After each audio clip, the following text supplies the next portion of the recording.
Welcome to the programme. Good to be back. Tonight, the controversial Megabucks golf tour causing ructions in Adelaide, plus keeping money out of politics. I'll speak to the South Australian Premier on his world-first ban on political donations, coming into effect today. Also coming up, investigative journalist Adele Ferguson on allegations of sexual abuse in Australia's childcare centres. And former Prime Minister John Howard on the crazy brave introduction of the GST 25 years ago today.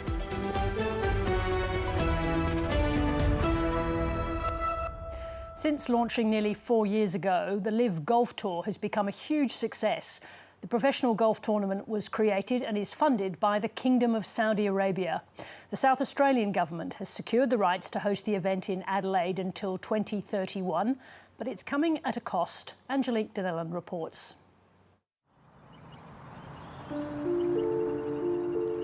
It's a genteel sport that's been around since the Middle Ages.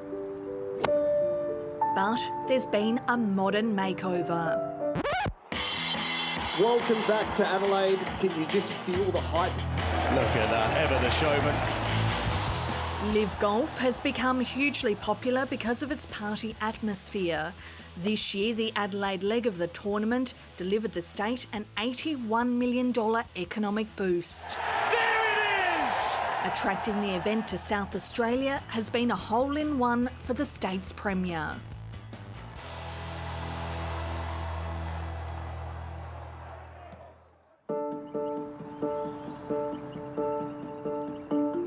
Now Peter Malinauskas has plans to shift the party from its inaugural home at a suburban Adelaide golf course to this one in the city's parklands.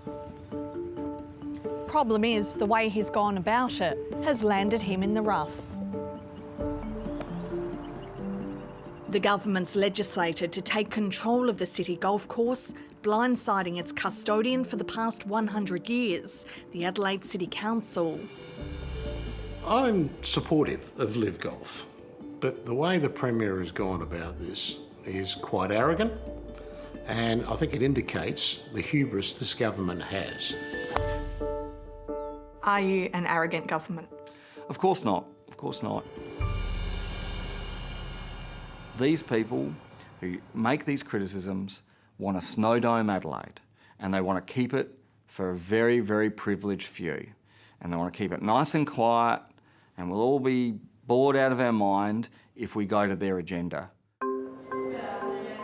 The government announced its golf course takeover while the City Council's Lord Mayor Jane Lomax-Smith was overseas on business. She sat down with 7:30 upon her return to Adelaide. We've probably invested many hundreds of millions of dollars over the last 100 years. You know, our investment is being removed, and we have to say this is not a particularly collaborative way to do business.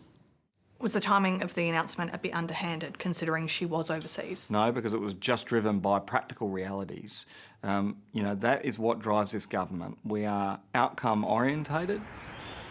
The Lord Mayor had endorsed the plan to move LIV Golf to the city before the state government last week passed the new laws taking ownership of the course. The planning minister says the move was necessary, so there are no delays to the redevelopment, and the course is ready to host the 2028 tournament. I think some of the critics are focused on the process rather than the outcomes. Isn't the process important? Well, no, the outcome's important. I mean, but the process allows checks and balances, it allows scrutiny. Aren't those things important? Well, so does the Parliament. I mean, the Parliament passed amendments, which we accepted. The legislation passed in a week. And it also has scrutiny. Well, it passed both houses of Parliament, but there was a week in between. We haven't in any way obstructed, we haven't produced red tape, we haven't found barriers. In fact, it's a complete carte blanche. Colourful crossbench MP Frank Pangallo says the City Council was shafted by the sports-loving government. Oh! A hole-in-one. We've got a good times Premier here, you know, and in reality, he's really all about football, meat pies, golf balls and supercars. And that keeps the plebs happy. It's bread and circuses. I mean, some of the stuff that this government has done would make David Copperfield envious.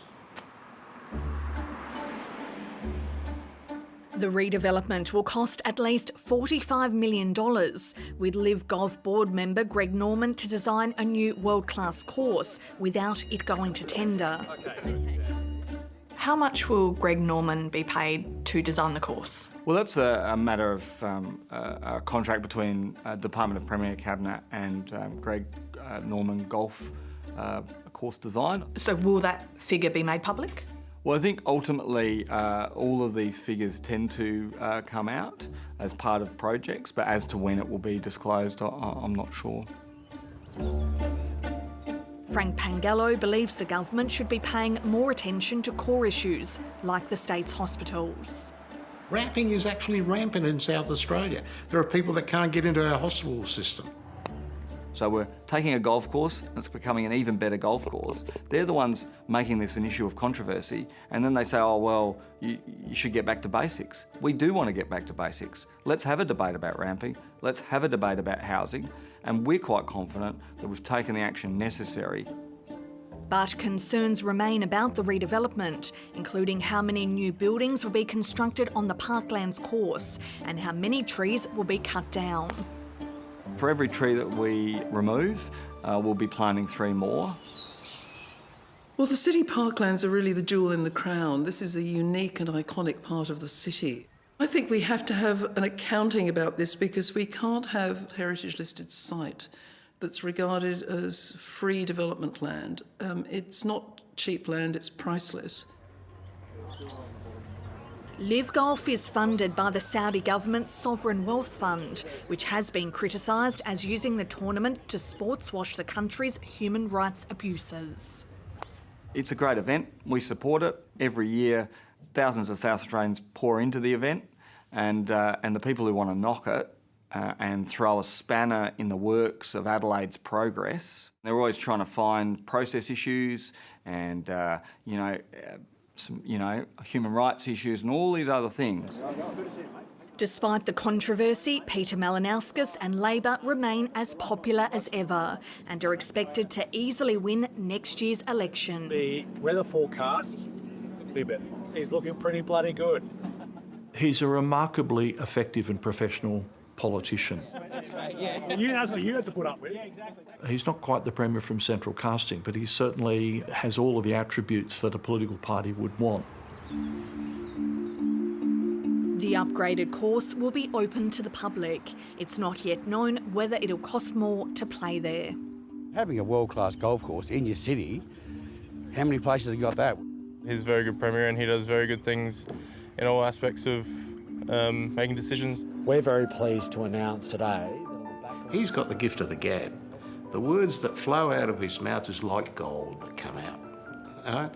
He's got that Midas touch. He knows it, and so does his party.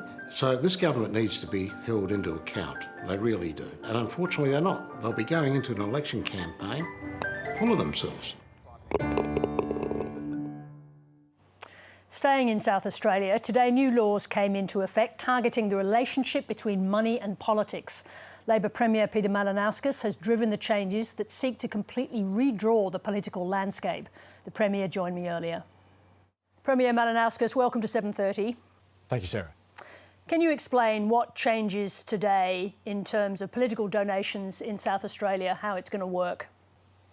Well, today in the state of South Australia, it becomes illegal for any political party or any member of parliament or a candidate to receive any donation for the purposes of their election or re-election. And it's a very significant reform that we have pursued because, frankly, it's our view that money in politics is having a pernicious impact at the very least, in terms of people's perception on the strength of our democracy. And I don't believe there are too many Australians who want to see us go down to the US path, where we see industrial scale fundraising efforts in a way that distracts politicians rather than allowing them to focus on the job at hand, which is better representing the people of their constituency and putting effort into policy reform. Now, just before I ask you about exactly how it's going to work, I understand that the the beginning of this, the inspiration for this came from a trip that you actually did to the US in 2014. As you've just said, industrial scale donations in the United States, an enormous impact on the way politics is done. But did you think that Australia was starting to move in the same direction? Is that what made you move? What I witnessed in 2014 in the US midterms, and of course it's only got worse since then, is that the best campaign managers insist that their candidates or members of Congress spend no less than 80% of their time fundraising.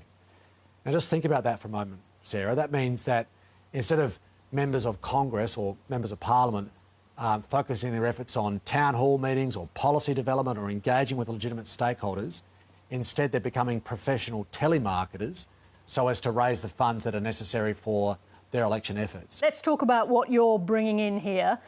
You want to arrest a decline in engagement in politics. What's going to replace those donations? How will political campaigns be funded? Well, we're doing it two ways, Sarah. The first thing is we're instituting very hard expenditure caps on both political parties and candidates, and then simultaneously increasing the level of public funding up to those expenditure caps. Most states, or in fact I think every jurisdiction around the country now has publicly funded elections up to a point. What we're doing is putting in place a lower expenditure cap and then bringing the public funding up to that level, which then in turn gives us the ability to outlaw any fundraising efforts, with a couple of exceptions, for non-incumbent parties or independent candidates. But apart from that, everybody else can't receive a donation, not from a union, not from a business, not from a wealthy individual. Now, let's talk about what happens to new entrants coming into politics, because, of course, it's in no one's interests that they are prevented from doing so. Under this new system, as I understand it, there is the funding made, as you say, funding made available for people to conduct campaigns, but parties are still going to get administrative funding from the state government. Now, those two things together, doesn't that favour existing parties over new entrants? No, we've very deliberately crafted the legislation in concert with advice that we receive from an expert panel and the advocacy of independent organisations like the Centre for Public Integrity to ensure that these reforms aren't about baking in incumbency. In fact, where we've ended up, I think the opposite is true, where now would-be candidates will be able to get access to public funding in a way that wasn't available to them in the past, while at the same time non-incumbent independent candidates and non-incumbent political parties will also be able to maintain their fundraising efforts. They'll be able to receive donations up to $5,000. But for any established political party that has representation in the Parliament, they won't be able to fundraise. And we think that's a really important clear threshold, because we want to send a clear message to every elector in South Australia that what will determine the results of the next state election should be the quality of your candidates and the thoughtfulness of your policy, rather than which political party has the most money in the bank. Now, these new laws also limit spending by third-party groups, and that includes unions, but also special interest groups, to $450,000 per campaign. How much influence does $450,000 buy you in a state election? Well, not as much as it would be if it was unlimited. And what we're seeking to do is put a cap on this. And again, I think there is sound rationale behind that, because Joe Public, for instance, doesn't necessarily have the means to be able to fund $450,000 for an advertising campaign on TV like the banks might, or a union might, or the mining industry might, or anybody else. What this is about is ensuring that every individual citizen, their vote at the ballot box is worth the same as one another's, without undue influence coming from outside parties with a clear sectional interest. And we think by regulating the amount of expenditure from outside parties, retains their ability for freedom of the speech, but doesn't allow it to occur in a perverse way to that main goal that we've got about enhancing the strength of our democracy. Now, you built your career, of course, through the union movement, and you've always described the union movement as a force for progress in Australia. Did you have any qualms about limiting the influence of unions in Australian politics with these laws? Look, I'll be honest with you, Sarah, this has been difficult for my party in this state because there has been a financial connection between the trade union movement and the Labor Party for over 100 years, and we're severing that link now. But it's my view that it's a far more pure objective of removing money from politics altogether. And if we as a Labor government want to get money out of politics from big business, then we've got to be willing to do it for unions as well in order to genuinely level the playing field. There's no doubt that many in my own team are critical of this reform by virtue of the fact we're giving up an advantage of incumbency. But we made a commitment at the last election that we wanted the last election to be the last where private money was funding the electoral process, and we're honouring that commitment at the next election, which is due in March next year. I just want to ask you one question about the Gulf. We've run a story there that includes a quote from one of your ministers who appears to be dismissing concerns that people have over the human rights record of Saudi Arabia as insincere or fake, and it's really all about people objecting to sporting events in Adelaide. Do you share Nick Champion's views? Oh, look, I think it's true that, Australia on a whole range of different levels, including at the highest levels in terms of trade and defence, chooses to actively engage diplomatically with Saudi Arabia. That wasn't my question. That's a decision. I'm asking you a very precise question. Your minister, Nick Champion, was saying that people who were objecting to the Gulf taking place in the centre of Adelaide were using Saudi Arabia's human rights record as a cover, that it's not a sincere concern. Do you share that view? I'm not one to second-guess the motives of people of our state who are expressing opinions. I guess our responsibility in government is to ensure that we're delivering a policy that is consistent with a value system that I think every Australian holds dear, consistent with a set of policy settings that we see at the Commonwealth level across governments in regards to the way foreign investment operates.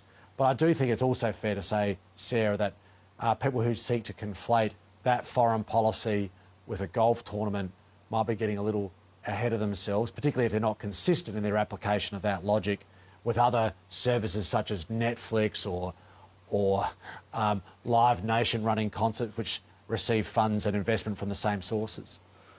We'll leave it there for now. Premier Malinauskas, thank you very much indeed for joining us. My pleasure. Thanks, Sarah. Over 1,000 children have been recommended to undergo health screening after a childcare worker in Melbourne was charged with more than 70 offences, including sexual assault.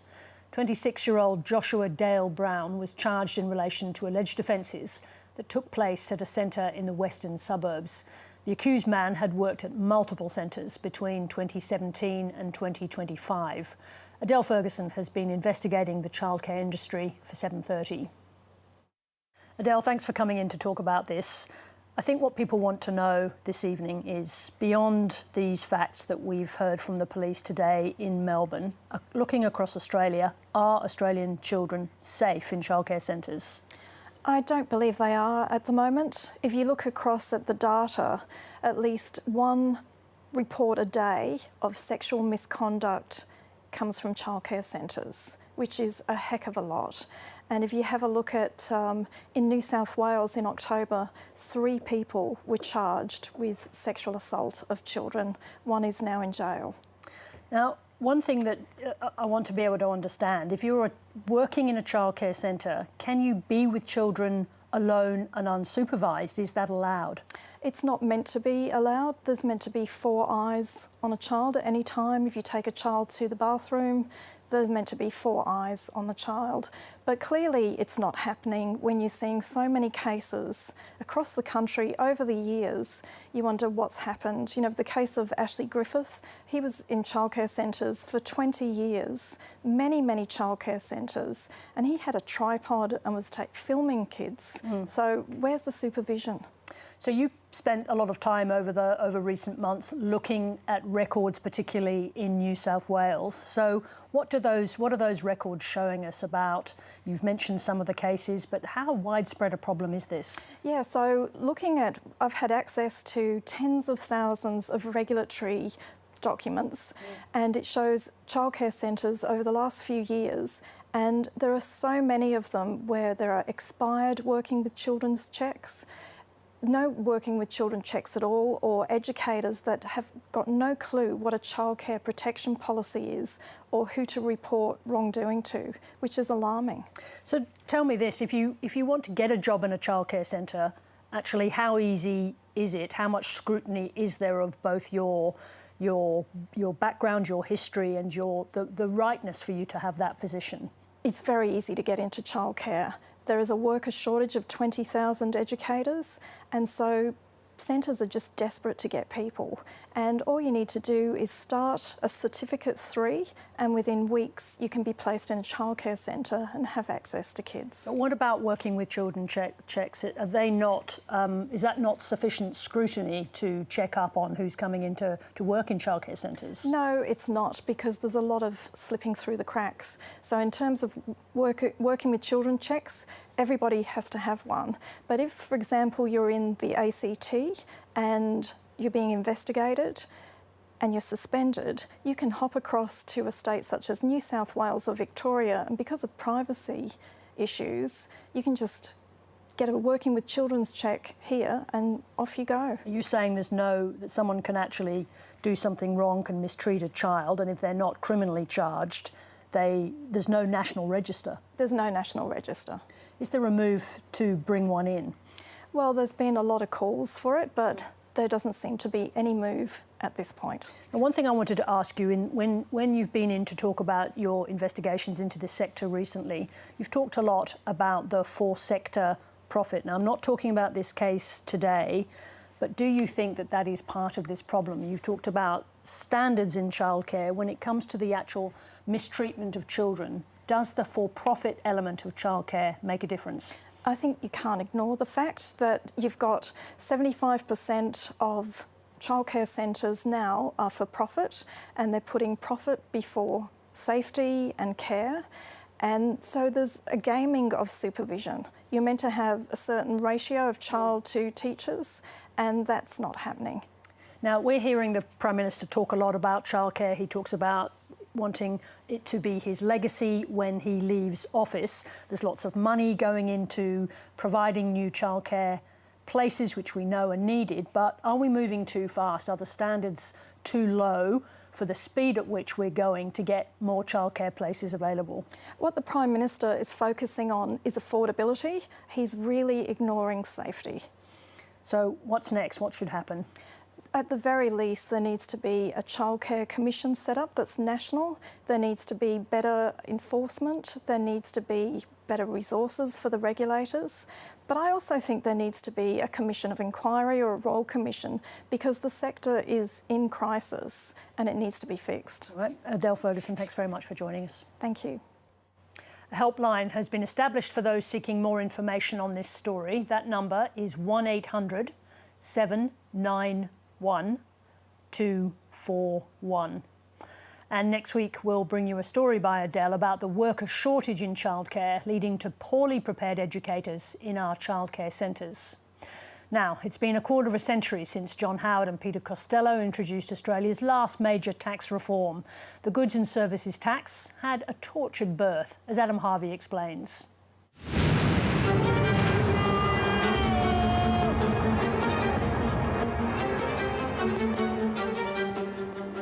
The turn of the century wasn't coloured only by the promise of the millennium and the Sydney Olympics. It was also a year of fear, of fretting over the Y2K bug and the looming GST. By the time you arrive at work, you'll have already been hit by the GST at least 25 times. Wake up, Australia. We pay enough taxes as it is, and I feel it's disgraceful.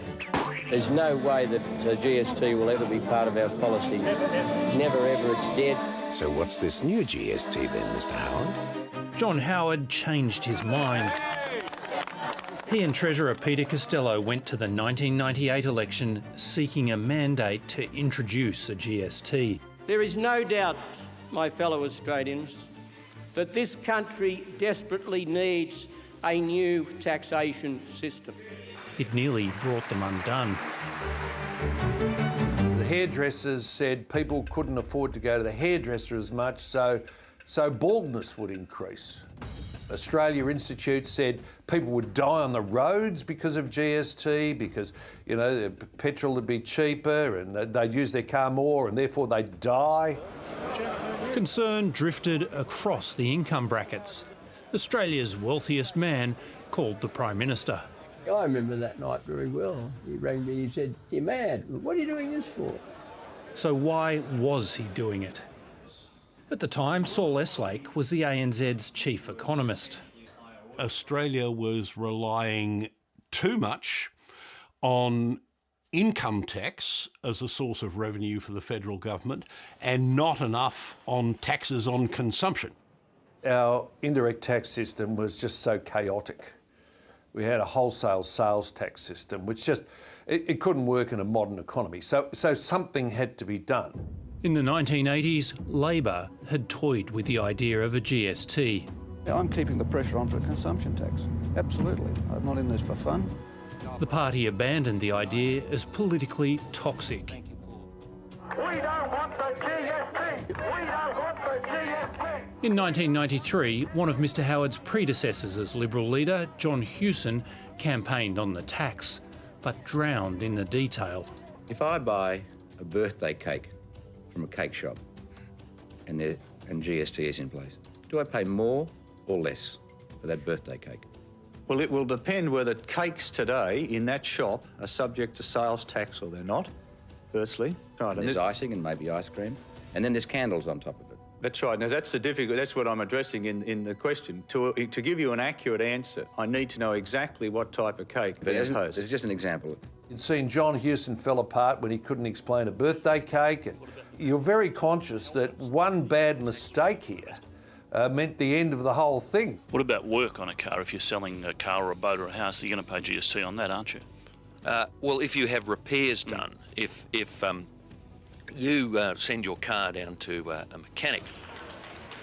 Howard and Costello knew they had to step up and sell the complex tax to a sceptical public. What's your name for?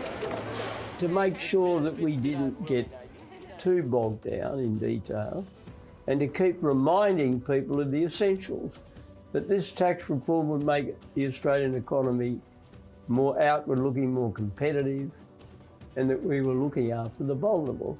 And by hammering those two things, we just got over the line. Mr Howard convinced us when he spoke the other night on the television. But convincing voters was only part of the battle. The coalition had to get the tax through the Senate. Peter Costello negotiated with the Australian Democrats and its leader, Meg Lees. Miss Lees' speech has been affected by cancer treatment. And as Treasurer, he had to, under Liberal rules, authorise any changes. But he wouldn't make the changes that we needed to ensure the package was fair and that it only affected financially the well-off. So the Democrats were trying to ping holes in the base and I was trying to plug the holes, basically. She was drafting a press release about the death of the negotiations when the Prime Minister stepped in. We were in the process of walking away when I got a phone call late at night from John Howard saying, "Hang on, let's have a chat." She had the numbers we needed, and if we'd have said no to her, what was the alternative? Either you didn't have a GST, or we went back to the public in a double dissolution. You've got to be joking. You must be happy. In the end, we came to a compromise, which mainly involved taking food out of the GST. We could all live with it, and we have lived with that for 25 years. My view was it would have been better if food had been in. Tonight is not agony, it's sweet political enjoyment of the most exotic kind. The tax was introduced on July 1, 2000. The ground softened by Joe Cocker. Unchain my heart, baby. Australia is currently being held back. We are tied to a tax system that's been patched up over and over again since the 1930s. Great ads, you know, they just sort of showed the chains falling off business as taxes lowered, and the money rolling into Joe Cocker as the royalties were received. A quarter of a century on, the Democrats may be no more. There has been no obvious epidemic of baldness, and fear of the GST has eroded. Now we look back and we say, you know, we wouldn't be without it. In fact, the only complaint I get of GST these days is people say it should be higher. Saul Eslake says the tax should be broadened to take in food and services like school fees and health insurance. I would certainly do that. I'm also in favour of raising the rate of the GST to bring it more into line with that in other countries that have a GST. It was a fundamental reform, and although we still need a lot more tax reform now, 25 years later, our tax system would be something of a wreckage if we hadn't at least introduced the GST and made those other changes. That's the programme for this evening. Thanks very much for your company. See you again tomorrow. Good night.